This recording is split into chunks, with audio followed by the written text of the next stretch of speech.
mga kwentong pambata ng mga Ingles. Ang Taong Gahaman. Noong unang panahon, mayroong isang magsasakang nakatira sa probinsya. Nasa kamay siya ng tuso niyang amo na kababayan niya rin. Pinagtatrabaho siya nito araw at gabi sa bukid at hindi siya binabayaran kahit kaunti. Gusto mong kumita para magtrabaho sa kabukiran? Nakakatawa naman yung sinasabi mo. Wala namang taong nagbabayad sa magsasaka para sa pagsasaka lang. Binabayaran ko ang bahay at pagkain mo. Hindi pa ba sapat yun? Alam mo ba kung magkanong inaabot ng pagkain mo? Ha? Ano ba? Kailangan mo ba talagang kumain ng 3 beses sa isang araw? Siyempre naman. Nagtatrabaho kong mabuti sa bukid. Pagsasaka lang naman yun. Gaano ba kahirap yan? Sige na. Marami pa akong ibang gagawin ngayon. Mag-usap na lang tayo sa susunod at patawanin mo ulit ako. Tapos, saka ako pag-iisipan. Palaging umaalis ang magsasaka ng masama ang loob galing sa bahay ng amo niya. Pero natatakot siyang hindi na makahanap ulit ng ibang trabaho. Ilang buwan na ang nakalipas, ngunit hindi pa rin siya nakakatanggap ng bayad mula sa amo niya. Hanggang isang araw... Sobra na to! Hindi ako masaya rito. Hindi ko na kaya magtrabaho pa. Ginoo, 3 taon na akong naninilbihan dito. Karapatan kong mabayaran. Hindi ako alis hanggat hindi mo ako binabayaran ng bawat sentimong pinagpaguran ko. Tama ka.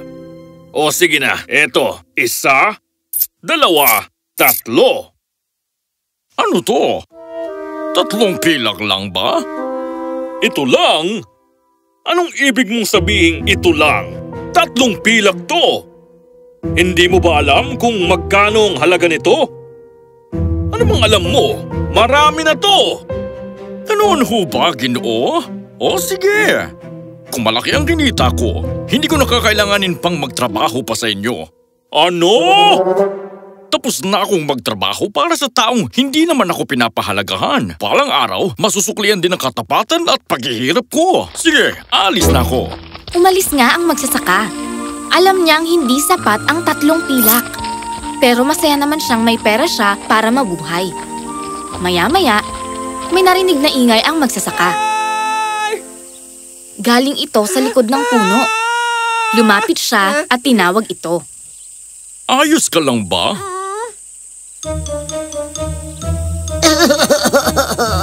Anong ginagawa mo rito? Wala kang mananakaw sa akin. Nakaw? Bakit naman ako magnanakaw sa'yo? At bakit ka umiyak? Nasaktan ka ba? Ay, masamang lalaking nagnakaw ng ginto ko sa banga. Nakita ko dun sa dulo ng bahaghari at... Sa dulo ng bahaghari? Akala ko kwento lang nila yun. Hindi, totoo yun. Nakakuha ko ng ginto pero wala na to ngayon. Pakiusap, huwag ka nang umiyak. Alam kong hindi ko kayang tapatan ng ginto mo pero pwede kitang bigyan nito. Kaunti lang ito pero ito na lahat ng meron ako.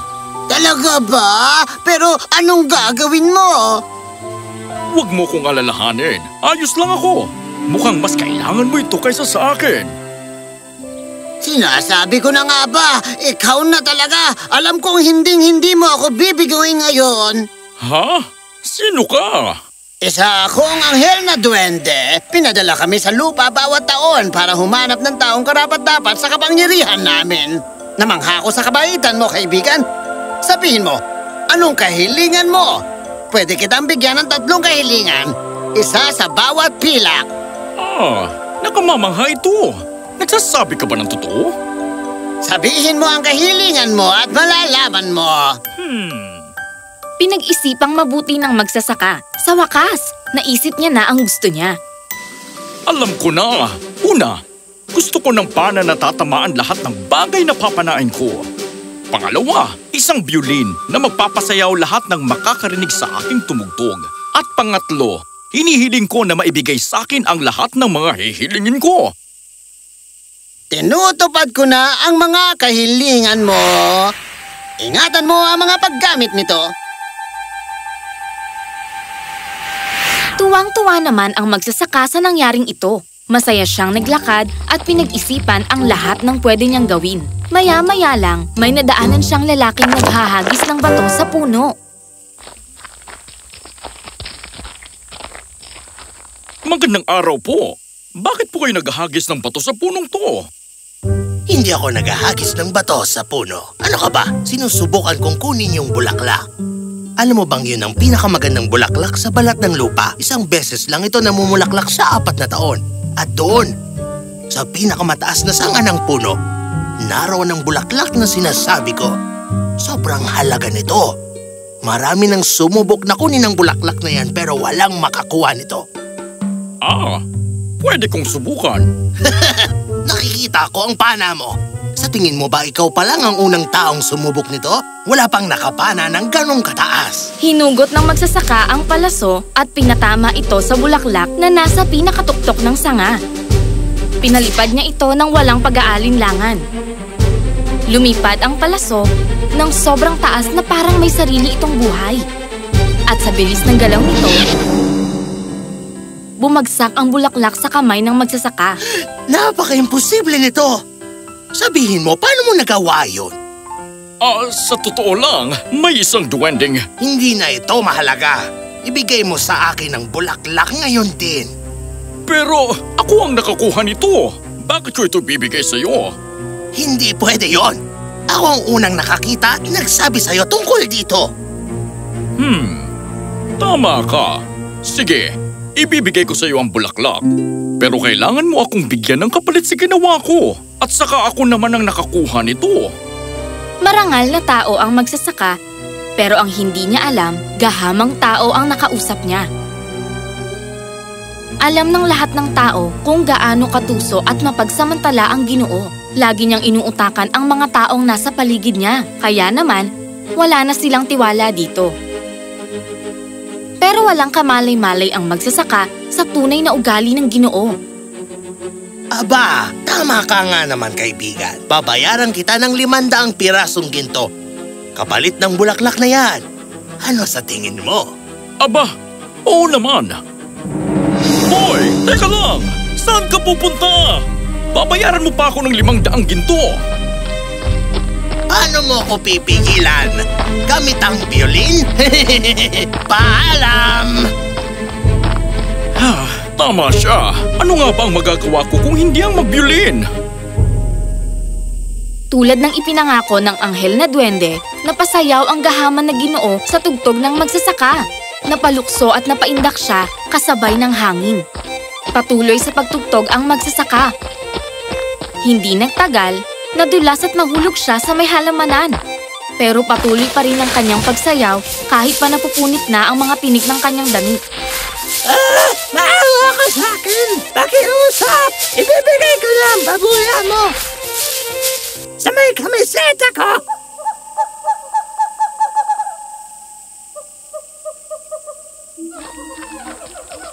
May 2 pulang supot! Kaunan mo na! Sapat lang ang kinuha ko. Nung una pa lang sana, dapat binigay mo na ito. Paalam na! Sinubukang pulutin ng Ginoo ang mga damit niya, pero hindi niya magawa. Hindi nagtagal, kumalat na ang balita sa lahat ng tao. Hindi na lang basta madamot ang tawag sa Ginoo. Tinawag na siyang ang taong gahaman. Makikita niya. Sino ba siya sa akala niya para gawin ito? Kinabukasan, galit na galit siyang pumunta sa korte. Ganun pala. Isang lalaking may violin at pana ang nagnakaw sa'yo ng, pinto? Oo, tama yun. Pinto?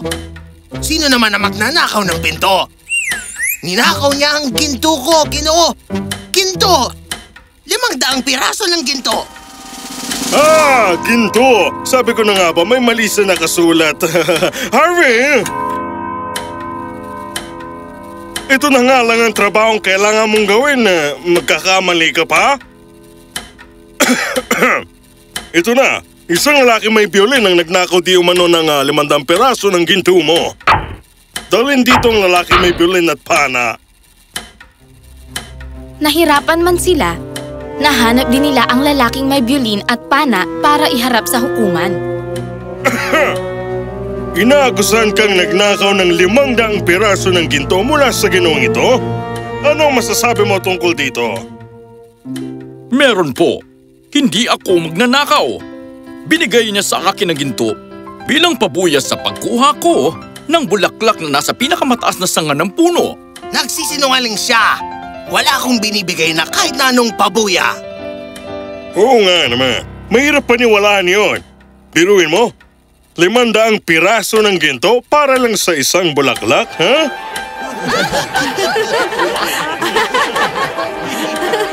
Nagsasabi ako ng totoo. Hindi! Ninakawan niya ako at itinulak na lang bigla sa may halamanan. Nagsisinungaling siya. Wala yang katotohanan. Sinungaling siya! Sige na! Tumigil na kayo! Makinig! Lalaking may violin, laban sa iyo ang kaso. Ang gahaman sa Ibig kong sabihin na malakas ang kaso ng ginoong ito. Kaya naman, hinahatulang kitang nagkasala sa harap ng batas at makulong ng 5 taon.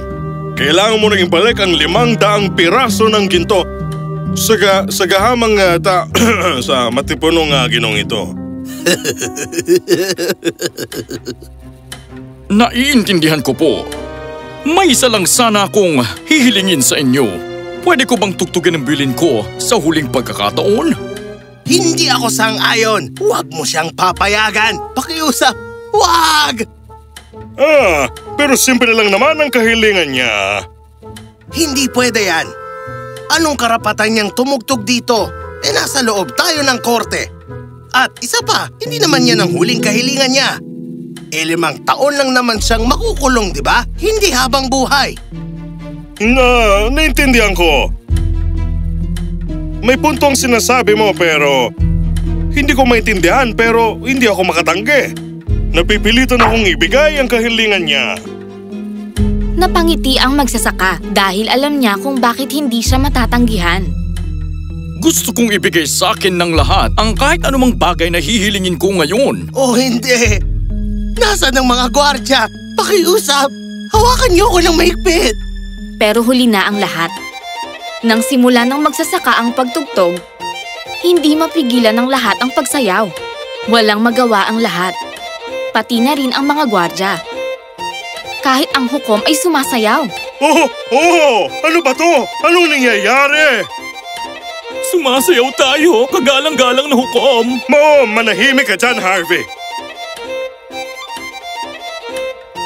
Nilapitan ng magsasaka ang taong gahaman at tumigil siya sa pagtugtog.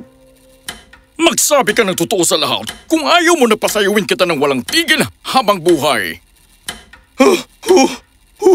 Bilis! Huliin niyo siya bago pa siya magsimulang tumugtog ulit. Pero mas mabilis ang magsasaka. Tama na! Pakiusap! Tama na! Aamin ako! Hindi ka magnanakaw! Pinigay ko sa'yo ang 500 piraso ng ginto bilang pabuya sa pagkuha doon sa bulaklak mula sa pinakamataas na sanga ng puno! Totoo ba yan? Oo! Totoo nga yun!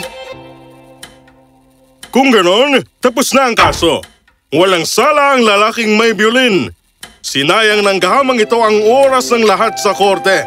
Bilang parusa, kailangan mong magbayad ng 500 piraso ng ginto sa lalaking may violin at pana. Isa pa, kailangan mong ipamigay ang kayamanan mo sa lahat ng mga tao para matutunan mo ang tunay na kahalagahan ng pagiging matapat. Tapos na ang kaso. Pinakawalan na ang magsasaka. Nakuha na rin niya ang pabuya. Pero isa siyang masipag at determinadong tao. Bumili siya ng lupain at pinagpatuloy ang pagsasaka. Hindi na nagulat ang lahat nang malaman nila na maraming utang ang gahamang Ginoo sa mga tao. Matapos ipamigay ang lahat, wala nang natirang pera ang gahamang Ginoo. Kailangan niyang matutunang magsikap habang buhay. At diyan na nagtatapos ang kwento.